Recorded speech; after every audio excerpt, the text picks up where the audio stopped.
O plano de Hayek para a adoção de moedas privadas. Por Robert Murphy. O mais famoso economista austríaco até o momento é o vencedor do Prêmio Nobel de 1974, Friedrich Hayek. Por causa de suas visões mais moderadas, que admitiam intervenções estatais em várias circunstâncias, os austríacos mais inflexíveis, normalmente os Rothbardianos, tendem a considerar Hayek praticamente um social-democrata. Entretanto, uma área em que Hayek é certamente mais radical, embora não necessariamente correto, do que até mesmo Murray Rothbard é quando se trata de instituições monetárias, como foi detalhado em seu fascinante panfleto de 1978, A Desestatização do Dinheiro. Quando o assunto é o livre mercado cuidando da moeda, o típico argumento austríaco se volta para o sistema bancário de reservas fracionárias. Alguns o consideram perfeitamente legítimo, desde que os bancos não recebam privilégios especiais do governo, que é o que ocorre quando há um banco central, enquanto outros o consideram inerentemente fraudulento. Porém, ambos os grupos concordam que o papel moeda fiduciário e de curso forçado é uma criação horrível do Estado, que é esse dinheiro fictício responsável pelos ciclos econômicos, e que o livre mercado sempre escolheria uma commodity, como o ouro, para ser a moeda base de qualquer economia. Considerando-se que a maioria dos participantes do debate acerca de reservas fracionárias é bem mais radical do que Hayek em vários assuntos políticos, é surpreendente que a proposta de Hayek recomende moedas concorrentes e emitidas privadamente. Isto é, Hayek propõe que empresas individuais emitam pedaços de papel que não sejam lastreados por qualquer bem de capital ou de consumo. De certa forma, seria o equivalente a dizer que Hayek quer privatizar o Banco Central.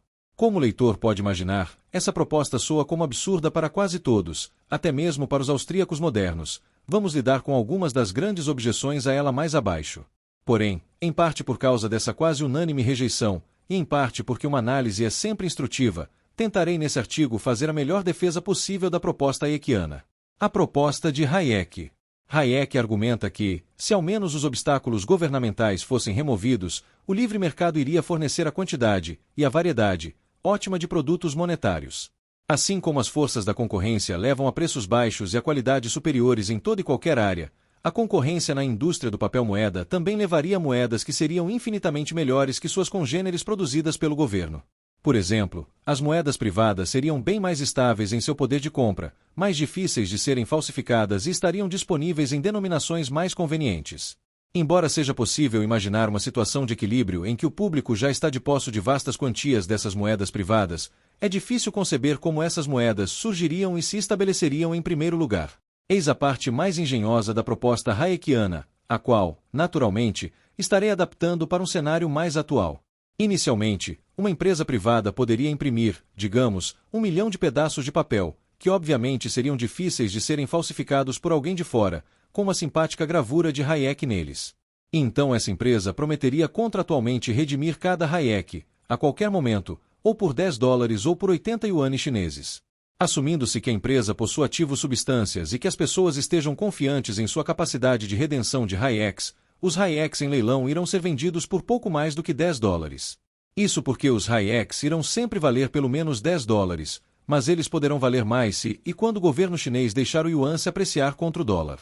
Nesse caso, os investidores poderiam redimir cada Hayek por 80 yuan, o qual poderia ser trocado por mais de $10. Por exemplo, suponhamos que a empresa inicialmente leiloe todo 1 milhão de Hayeks por $12 cada. Até aí a proposta não tem nada de radical. Cada Hayek nada mais é do que um derivativo. Mas aí começa o problema. Como a empresa emissora iria fazer com que o público começasse a tratar os Hayeks como dinheiro? Na noite do leilão inicial, após o preço de mercado dos Hayeks ter sido determinado, a empresa emissora iria especificar uma cesta de mercadorias, consistindo de pão, ovos, leite e outros bens, que custaria, digamos, $60 no Walmart.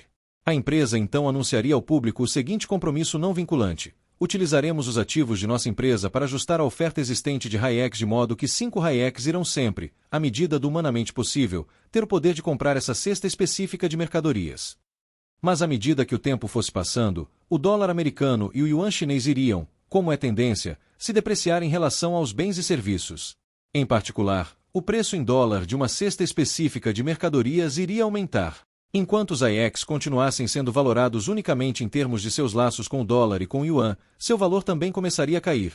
O preço em Hayek da cesta de mercadoria começaria a subir de 5 para 5,05, 5,10, etc. Nesse ponto, a empresa emissora teria de estimular o valor de seu papel moeda. Ela teria de entrar no mercado e recomprar Hayeks daqueles portadores que mais estivessem ansiosos para vender. Dessa forma, a empresa emissora poderia, ao menos temporariamente, manter o poder de compra dos Hayeks, de modo que 5 Hayeks ainda poderiam comprar a apropriada cesta de mercadorias no Walmart, a despeito de o preço em dólar dessa cesta ter aumentado para mais de $60, dado que o governo americano continuou imprimindo mais dólares. É aqui que a teoria acaba e nos encontramos presos a uma questão empírica. Será que a empresa eventualmente iria recomprar todo o milhão de Hayeks? Ou será que, em algum momento antes de tudo isso acontecer, o histórico de estabilidade do Hayek, em termos de seu poder de compra vis-à-vis a cesta de mercadorias especificada, iria levar a uma profecia autorrealizável, em que as pessoas começariam a guardar Hayeks não por causa de sua redimibilidade legal, mas por causa de seu esperado poder de compra futuro, o que faria com que o Hayek de fato se valorizasse. Problemas.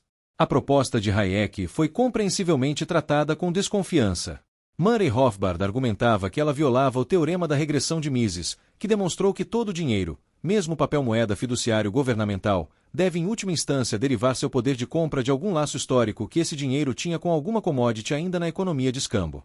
Entretanto, essa objeção histórica de Rothbard ignora o fato de que a proposta de Hayek contém sim um elo inicial a algum ativo essencial, o que permitiria que tal moeda pudesse existir.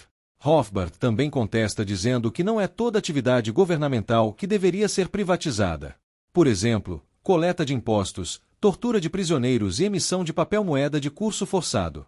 O argumento pode ser aceito, mas a proposta de Hayek certamente seria legalmente permissível em uma sociedade libertária.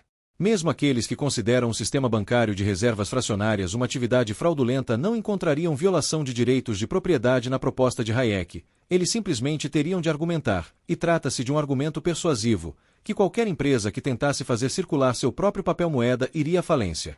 Um problema diferente é que, no mundo visionado por Hayek, não haveria apenas uma única moeda, o que faria com que os benefícios trazidos por um meio comum de troca fossem restringidos. A isso eu responderia que, mesmo em uma economia que utilizasse uma moeda lastreada 100% em alguma commodity, é possível que alguns grupos utilizassem como meio de troca o ouro, outros, a prata, e outros, até mesmo vacas. Sim, haveria forças tendendo a promover a emergência de uma única moeda por todo o mundo, mas isso não seria instantâneo, uma vez que as condições diferem enormemente de uma região para outra. Desde que cada moeda local possa ser livremente trocada por outra, um moderno mercado monetário, auxiliado por computadores, iria reduzir significativamente os custos de transação envolvidos. Da mesma forma, não podemos dizer que os benefícios de se ter uma única moeda superam todas as outras considerações, e que por isso o sistema de Hayek deva ser rejeitado. Outra objeção, levantada por Selgin e White, é que um banco central privado, assim como seu equivalente estatal, perceberia que teria enormes lucros se praticasse hiperinflação monetária. É verdade que isso faria com que o público abandonasse a moeda, mas e daí? Se 5 Hayeks atualmente compram uma boa quantidade de ovos, leite, etc., então por que não imprimir 2 bilhões de Hayeks e comprar a maior quantidade de bens possível? Certamente essa medida, se feita de uma única vez, iria trazer um poder de compra maior do que o valor presente descontado do gerenciamento responsável da oferta de Hayeks. Mas esse temor ignora o fato de que os Hayeks, no nosso exemplo, são sempre legalmente redimíveis por $10 ou por 80 ienes. Isso coloca um piso abaixo do qual o valor dos Hayeks não pode cair, o que faria exaurir as reservas da empresa emissora.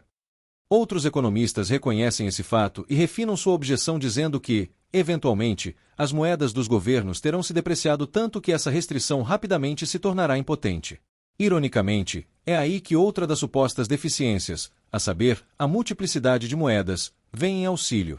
Exatamente porque cada empresa emissora irá fornecer uma quantidade de dinheiro suficiente para ser mantida apenas por uma fração do público, a decisão de uma empresa hiperinflacionar não seria nem de perto tão desastrosa quanto essa mesma decisão tomada por um monopólio governamental. Em última instância, o público sempre poderia trocar de moedas. Ademais, caso uma grande empresa de fato tenha praticado hiperinflação, o público iria demandar medidas para evitar uma repetição. Por exemplo, além da promessa de redimir Hayeks a qualquer momento por $10 ou por 80 ienes, nossa empresa hipotética poderia também legalmente prometer que jamais aumentaremos a oferta de Hayeks em mais de 100% ao ano. Benefícios. Deixe-me finalizar apontando alguns dos negligenciados benefícios desse esquema de Hayek. Primeiro, em princípio, um papel-moeda emitido privadamente poderia se mostrar mais estável do que até mesmo commodities metálicas em termos de seu poder de compra. Todo o trabalho da empresa que emitisse Hayeks, no nosso exemplo, seria monitorar de perto os mercados financeiros para fazer o ajuste fino do valor de troca do Hayek, de modo que 5 Hayeks iriam sempre comprar a cesta específica de mercadorias em um grande supermercado. Isso não é necessariamente verdade para o ouro. A taxa de câmbio entre o ouro e a cesta de mercadoria seria bem mais volátil, embora, obviamente, muito mais estável do que a taxa de câmbio entre as moedas governamentais e a cesta. Outro benefício é que as empresas poderiam mudar a composição da cesta de mercadorias de modo a refletir as preferências dos portadores de suas moedas. Por exemplo, algumas pessoas podem não se importar com o preço do pão e do ovo, e prefeririam uma moeda que tivesse um poder de compra estável em termos de uma cesta de alumínio, platina, tungstênio, etc. No livre mercado, uma empresa poderia preencher esse nicho.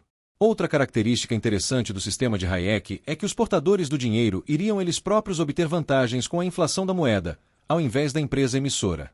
Considere, se o público de fato chegar a aceitar Hayeks, ou Rothbards, Rockwells, Lachmans, etc., como meio de troca, o mercado, sendo essa sua característica intrínseca, iria ao longo do tempo aumentar a produção de ovos, manteiga, etc., o que faria com que houvesse uma tendência de queda em seus preços denominados em Hayeks. Sendo assim, e com o intuito de manter o poder de compra que foi acordado, a empresa emissora teria de imprimir e distribuir Hayeks adicionais periodicamente. Agora, se a empresa tivesse o monopólio da emissão de moeda, seus donos naturalmente iriam gastar eles próprios esses novos Hayeks. Mas por causa da concorrência, a empresa somente poderá fazer com que o público continue utilizando o Hayek se, além de seu incrivelmente estável poder de compra, os portadores de Hayeks recebessem novas unidades em proporção aos seus encaixes. Ou seja, a empresa periodicamente teria de aumentar a oferta de Hayeks a fim de manter um poder de compra constante, mas ela teria de dar essas novas unidades para seus clientes. Uma maneira fácil de fazer isso seria se a empresa também atuasse como um banco e pagasse dividendos sobre os depósitos. Finalmente, e admito que isso é bem extravagante, suponha que, num futuro distante, os humanos, inspirados em Jornada nas Estrelas, desenvolvam a capacidade de reproduzir, dentro de limites, qualquer tipo de objeto físico. Nesse caso, nenhuma commodity teria utilidade como meio de troca, pois as pessoas iriam simplesmente reproduzi-las virtualmente sem qualquer custo. Nesse mundo, o dinheiro provavelmente tomaria a forma de meros números em computadores. Sim, se deixássemos que os governos gerissem tal sistema, tudo estaria perdido. Mas ao menos seria válido explorar se um sistema baseado nas ideias de Hayek poderia fornecer um meio de troca sólido, forte e estável nesse ambiente futurístico. Para mais artigos como esse, visite mises.org.br.